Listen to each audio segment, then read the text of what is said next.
What up, guys? So, After Sound here. I bought my first card the other day, went on a little bit of a spending spree. My first gold foil card.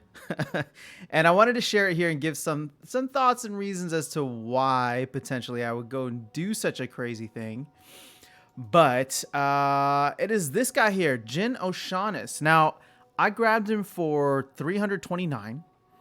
And right now, the floor price seems to have dropped a little bit. It was at about 350 for a little while, so I felt good about myself. But this seems to be undervalued. Now, okay, let me give some reasons as to why. And before we even go into this, this is probably the biggest investment that I've made into this game. Well, actually, no, that's incorrect because it's not the biggest investment from an investment standpoint. It's the biggest investment from like a card buying or asset buying standpoint. I bought some SPS, I bought some DEC for the airdrops, and I approached this game as an investor, not really as a gamer. But what's interesting is I came for the investment and I stayed for the game. I stayed for the play to earn, and it has been phenomenal. I've only been playing a little over 2 weeks. I have not even completed a full season yet, but I'm in my second season now and slowly starting to figure my way through things. But okay, that being said, here we are with Jin O'Shaughnessy. And when I was looking at legendary gold foil cards, right, I just... Oh, whoops. Let's go to the market. Again, not financial advice, not even game advice because I'm still learning all this, but I just wanted to give my thought process behind why I would go do such a thing and spend over 300 bucks on a digital card, right?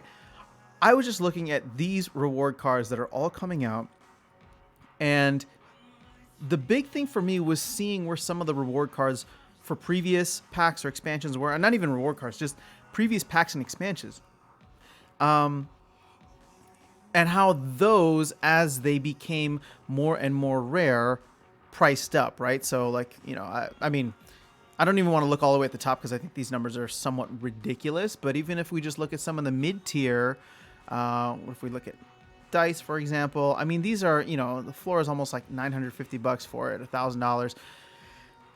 I don't know, man. I don't know, but it's 93, 91, is that, yeah, 99 in circulation.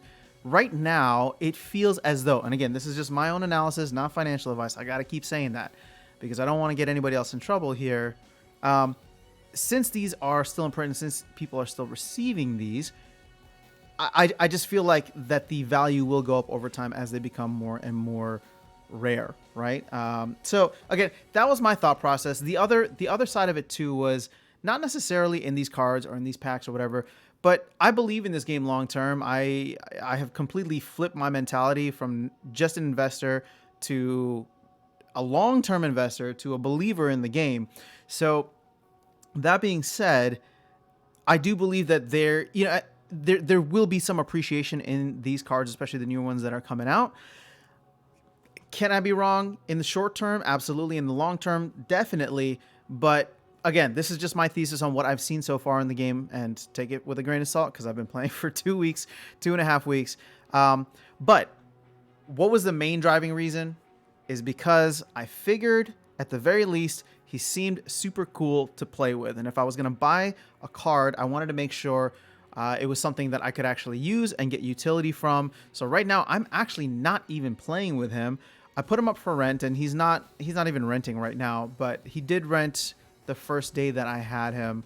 What's the floor price?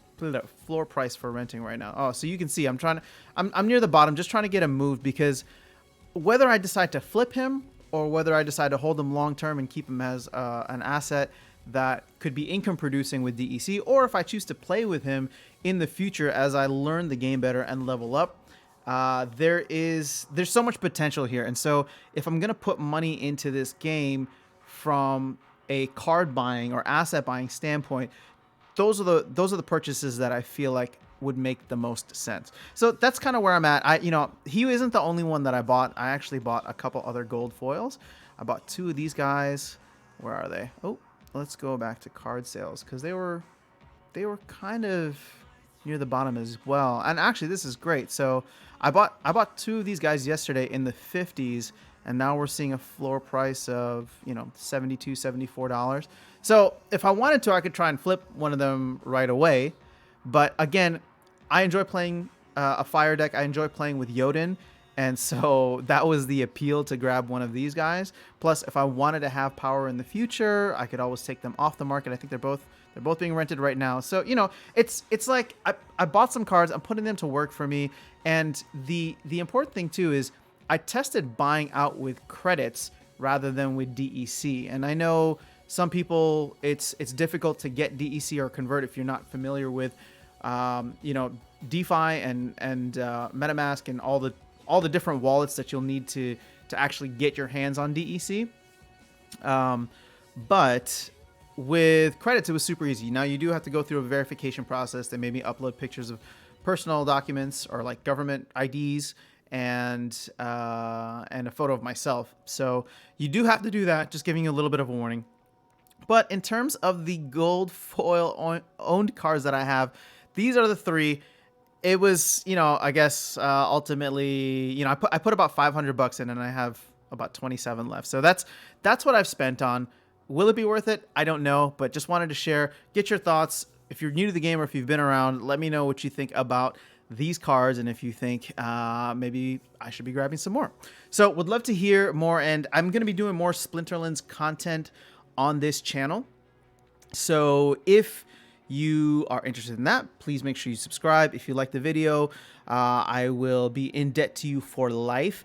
And as a way to help grow the channel and do more, I do giveaways on Twitch, but I'm going to start doing them on YouTube here as well. So if you leave a comment, I will start doing giveaways to my favorite comments in these videos. And then it'll just be some SPS or some DEC. You could be new, it could be something small just to get you started, or you could be far along and it'll just be some coffee money. Whatever the case ends up being, would love for you to leave a comment, and not just any comment, but a thoughtful comment, something that could help the community and to grow the community here. So that being said, also don't forget to leave your Splinterlands username so I know who to give it to. All right, that's all I got for right now, but wanted to share with you guys, first big purchase, loving this game so far, and more Splinterlands content coming very soon.